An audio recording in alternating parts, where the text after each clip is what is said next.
The following is intended for mature audiences. Viewer discretion is advised.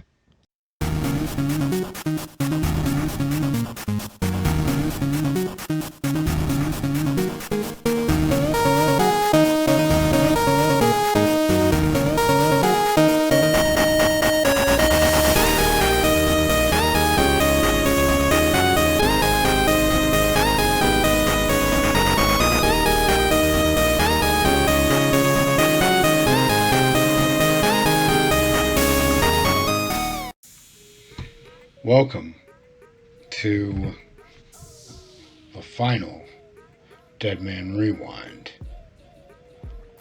What if Bakugo died? Part 2. Inko's new life at the Todoroki estate is not without its complications. Sure, it's better than being put in the system or being used as a living nuclear battery, that's for sure. But she was quite the trendy girl for her age, and whenever she looked in the mirror at the, let's face it, fugly suit that she'd have to wear if ever she really wanted to go outside for any group for any period of time, she just sighed. Currently, her room is filled with stuff she likes. There were several plushies scattered around. Mr. Engie even managed to find a giant Chappie the Rabbit. Yes, I went there. Mr. Engie even asked her Uncle Toshi what she liked, since there was even sculpting gear for her to play with. She had a projector that acted as her television, and it was, of course, Alexa controlled. And yes, I censored that word just to prevent setting off your smart devices. A good chunk of the tech was actually to avoid having to repurchase anything if she lost control. The room itself was literally made to withhold a meltdown, so there was a study desk, and she had a beanbag chairs of different varieties scattered about. Not like she'd ever have any company up in here, though. Right now, Inko was doing some Tai Chi that she had learned from Miss Nana. It helped her center herself to a point. Yes, she is indeed alive in this one. But it helped her center herself, like I said, and after she was done with her beginning of the day routine, she started shadowboxing and followed up with 100 push-ups and sit-ups. Inko got out of her pajamas and into her suit that she hated/loved for what it allowed her to do. As she opened the door, a clicking could be heard, and the sound she had become accustomed to. The door locked, and a decontamination shower fired up. After that, she made her way to the secondary lock area, which was open for her to go through. Inko made her way to outside for a quick run. Oh, and by the way, it's like 4 in the morning, 5 tops, right now. She was very attentive to not wake anyone up. She'd get about a mile in before she couldn't do it any longer. That suit had like 0 breathability. As she made it to her meditation point, she began to take off her suit until she noticed a little Shoto right next to her. How long has this boy been following her for? The suit really screwed up her peripheral vision if a little boy could follow her unnoticed.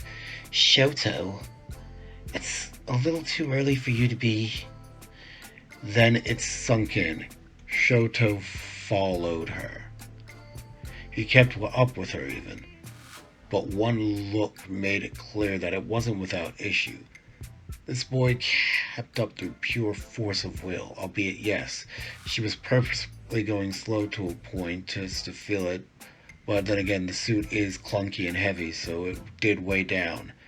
In the months she had been with the Todoroki family, Inko had slowly realized that her speed, strength, and stamina had been enhanced, amongst other things. So, as far as how she was going, she was at the speed of maybe a average jogging adult, at minimum. Hinkone, you always go out alone to train, so I thought I'd join you, so you wouldn't feel lonely. Now, Shoto's quirk hadn't awakened yet at this moment, so Enji hasn't gone to driving him up the wall quite yet, but he's still slightly alienated from his siblings. However, Shoto noticed that his daddy was acting differently towards Inko, so maybe, just maybe, they could not be lonely together. He said almost as much to Inko, and she melted at that. Okay, Shoto, but if you do this, you must understand that this is not a game. This is training. I'm not trying to become a hero. I will become a hero. There's blood on my hands, and I will see them washed clean. As a great master and hero once said, do or do not do. There is no try. Shoto was confused. But Inkone, how am I supposed to do something if I don't try? Inko asked that very question when Nana told it to her, but now clarity rang over her. She smiled at the young boy, that she would definitely take under her wing, and removed her suit, not caring that all she was wearing under it was basically underwear and a camisole. But then again, it's only Shoto. Inko takes a deep breath and centers herself, and notices that the Geiger counter isn't going off. She wasn't radiating energy at dangerous levels. Maybe there was some truth to what all that nonsense. It's simple, Shoto.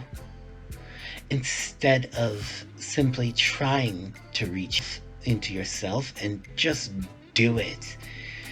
I thought I couldn't be around people without having this suit on, but it turns out if I can find my center and calm myself, I can handle it. My quirk is extremely dangerous, sweetie. So I have to control my emotions. One wrong feeling, and kaboom, I could explode. Doesn't that get lonely, though? Shoto asked in childish innocence. Inko sighs. Yes, it does sometimes. It's just sad. Don't get me wrong. I'm happy that Papa Enji and Mama Ray took me in, but it feels like I'm... Never mind, Shoto. If you want to train with me, then we start now. Do as I do, and I'll show you some moves. Shoto would spend the next 3 months training with Inko in secret. Boxing, Muay Thai, Jiu-Jitsu, even Tai Chi. Shoto caught on rather quickly, having a kind and loving instructor that knew how to make it fun for him. A memorial had been made for what was known as the Great Mustafa Meltdown. Inko did not like that name, and when it came on the news, everyone's Geiger counters, in which they all wear, went off. They'd been melded into, well, smartwatches that everyone in the family has. Inko ran into her room and began crying radioactive tears and wouldn't leave said room for days.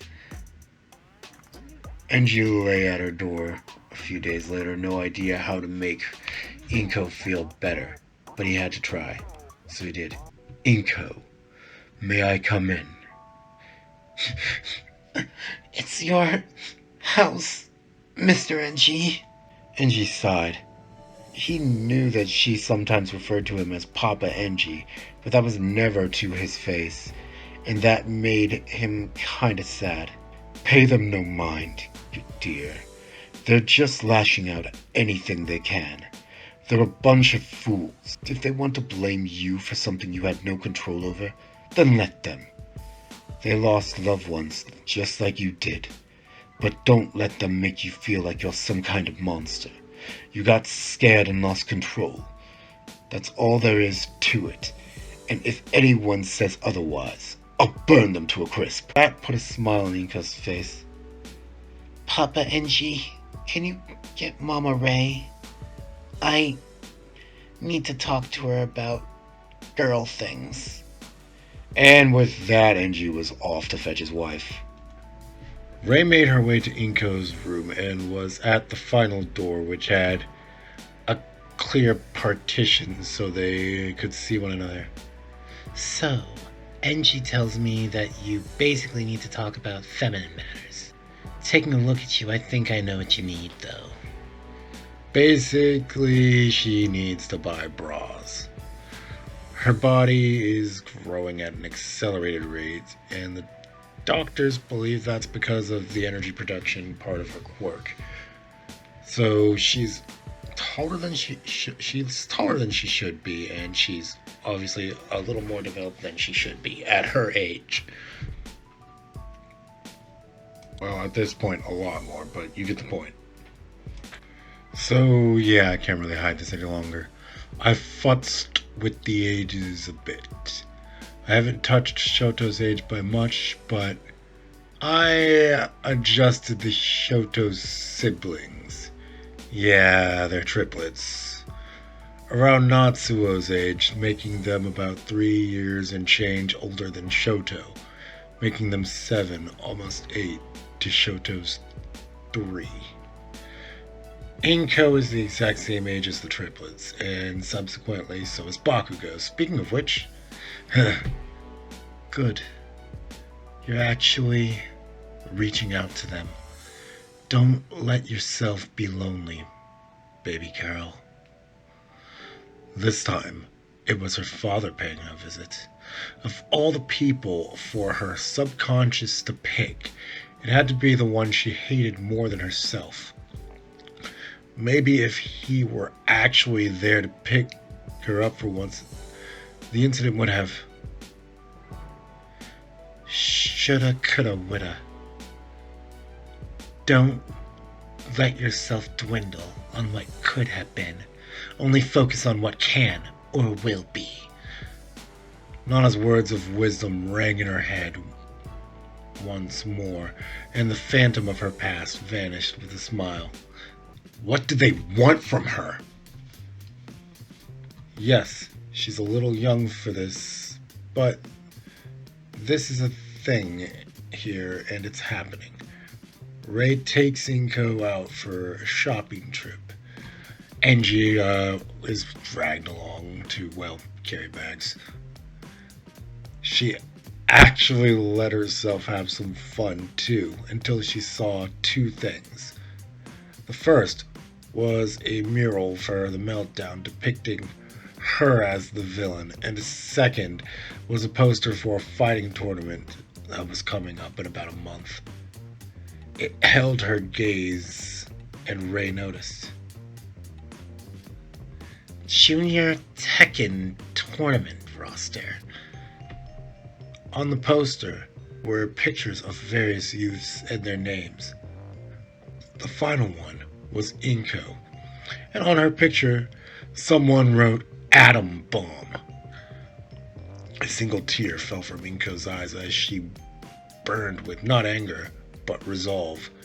She channeled her anger and focused it on the one thing that poster and punched it, leaving a crater in the wall it was attached to. Ray whistled at the crater, but Engie noticed something else. The fire. It had light radiation so light that their Geiger counters weren't even going off. Inko removes her helmet. breathes in and the fire is gone. Inko, are you okay, sweetie? Ray asked. That was an impressive flame you had there, young lady. You have potential. Engie stated. Inko puts her helmet back on immediately. I'm sure you saw that I was supposed to compete in that tournament, but it's not happening now for 3 reasons. 1, I'm in protective gear. Heavy protective gear at that. 2, I'd probably be booed out of the ring. 3, I technically have quirk-based super strength. So some might argue that that's an unfair advantage. As far as they're concerned, really, I'm a monster that's responsible for thousands of lives being lost. Look at that mural over there. Inko pointed at the flyer for the memorial service that was posted directly on that mural. Can we go? I promise I'll stay out of sight if I have to. The couple were at odds with how to feel about this request. Inko had every right to go to this. She had loved ones to mourn as well, but they could both see a riot instigating if she was seen. Even through that helmet, they knew she was crying. Engie made a phone call. Toshinori, Inko wants to go to the memorial service. Gather number 3 and 4. She deserves this much at least. Engie hung up the phone. Inko, you may go. We're all going to go as a family, and you'll be protected by the top 4 heroes in the nation. So I don't expect there to be an incident. Inko was feeling a mixture of happiness and sadness, and her faceplate was glowing green.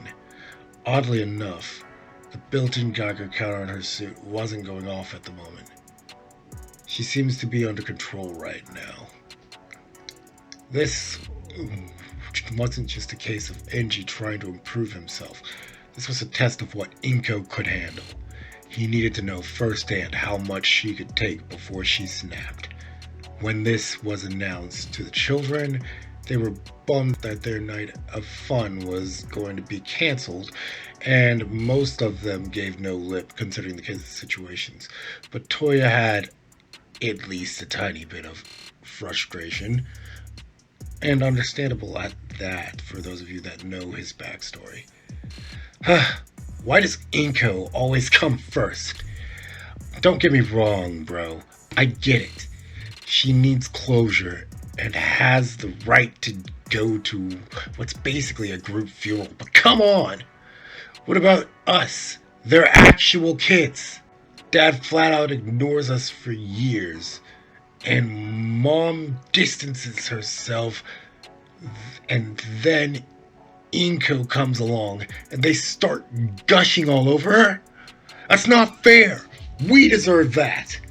It should be us getting treated like that, not some outsider brat. There was a little bit of a burn going on at that last bit. Of course, you know, I can't be too nice to Toya. So guess who was walking to her room just as he said that? With Shoto and Cho. It must be nice to be able to have a childish tantrum, Toya. You get angry and have a fit.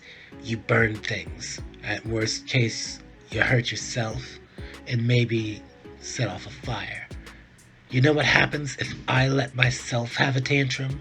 I let my emotions control me, let my powers slip. The result is people die.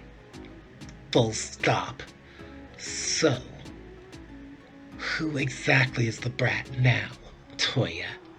All I see when I look at you is some entitled boy with daddy issues. You want his attention, that's fine. Inko gets closer and removes her helmet, so she may whisper in Toya's ear. I know what you tried to do to Shoto, and I'm warning you. If you ever pull that crap again, there will be hell to pay. As far as I'm concerned, you have no right to call yourself a Todoroki, let alone Shoto's big brother. Come on, Shoto. You're sleeping with Nei-chan tonight. Shoto excitedly created a pillar of ice to get on Inko's shoulders, and then melted the ice with flames. Ray, of course, saw this, and so did Enji. I got my quirk, Nei-chan. I'm ready for the next level of twining now. Shoto had spilled their little secret. Yes, dear. Yes, you are. We'll start at the usual time tomorrow. I'll probably be wearing the full suit, though. I don't know how I'll be feeling after tonight. Toya scoffed at Shoto. Training? What could a 3-year-old possibly have gained in a few months? That's when Inko, who still had her helmet off, smiled. Attack him and find out. Also, Toya, hold nothing back. Enji watches in intrigue, while Ray almost shouts out in horror. Don't interfere, Ray. You heard Shoto. He's been training with Inko for the past while. Let's see how effective her training is. I promise to step in if it gets too dangerous. That promise to ease Ray's mind at least a bit. Toya rushes Shoto without hesitation. He could see his dad watching from afar. This was his chance to prove that he had what it takes. Toya threw a right hook. Shoto dodged and swept Toya's legs, following through with a downwards kick. Shoto knew his center of gravity was lower than Toya's, and Inko is at the point of about half of Ray's height. Once again, her quirk, side effects. That's rather tall for a 7-year-old, but you get the point. As such, she would also teach Shoto, as she was taught, how to fight someone from all angles. Shoto was used to fighting taller people than him since how often he'd spar with Inko, and now that he had his quirk, it was even easier. Shoto, fix your stance. Don't sacrifice your form just to look cool. Proper form can mean the difference between life and death, baby bro. Now stop playing with your food. End this, Shoto. Shoto uses his quirk not to attack, but to fight at Toya's level, using ice to raise himself up quickly and flame to drop himself just as quick. Shoto never struck the same place twice and took advantage of his big brother's sloppy form. At this point, he was just brawling. Inko thought, yeah, they need to fire that martial artist instructor. He's trash. Toya was getting sick and tired of being thrashed by his younger brother and got severely angry. Toya had managed to land a flaming hook filled with jealousy of Shoto and his anger towards Inko, and as you know, his flames are fueled by his emotions.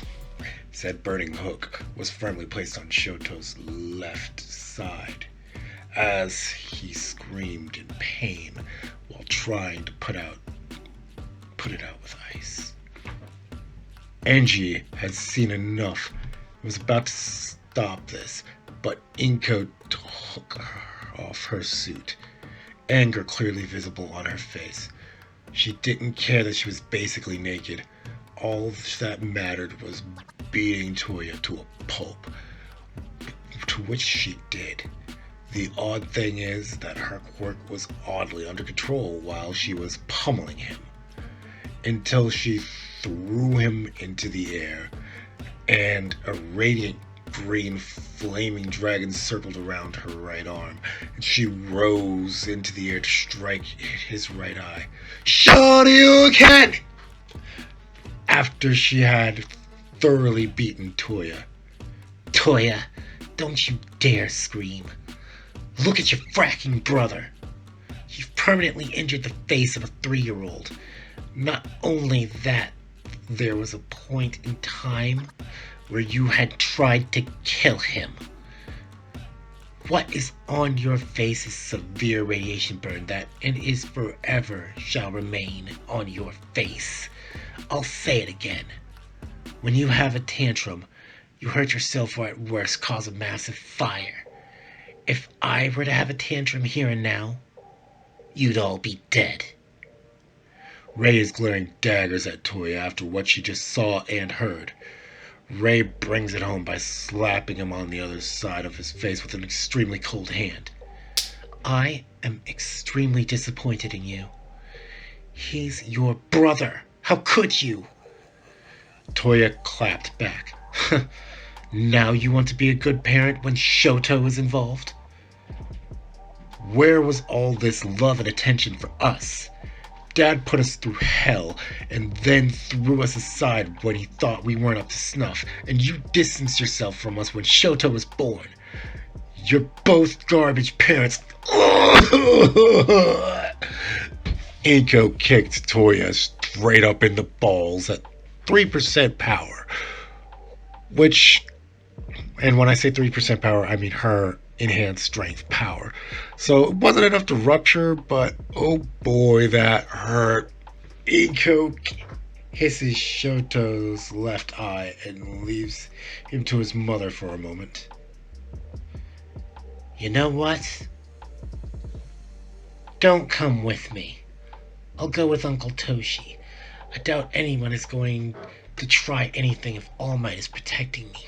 Y'all have your own problems to deal with, and yes, I realize that I'm part of this drama too. But tonight, I just want to mourn my loss. Fuyumi, Natsuo, and Shoto, when you're ready to come, let's go. Papa and Mama need to have a talk with Toya. Toya, it's a shame you're so conceited. You would be really cute if you could get over yourself. Inko puts her suit back on and heads to the living room and sits on the couch with Fuyumi and Natsuo. Shoto eventually comes back to the living room and sits on Inko's lap, and Inko wraps bandages over his face. Inko really misses the times when her biggest worry was a stupid tournament. If you liked that, let's get a United States smash on that like button. If you're not subscribed, consider going full howling with that subscribe button. And let's go plus ultra with the notifications. Ring that bell, baby. Rest easy, Deadites. And remember, the night is ours.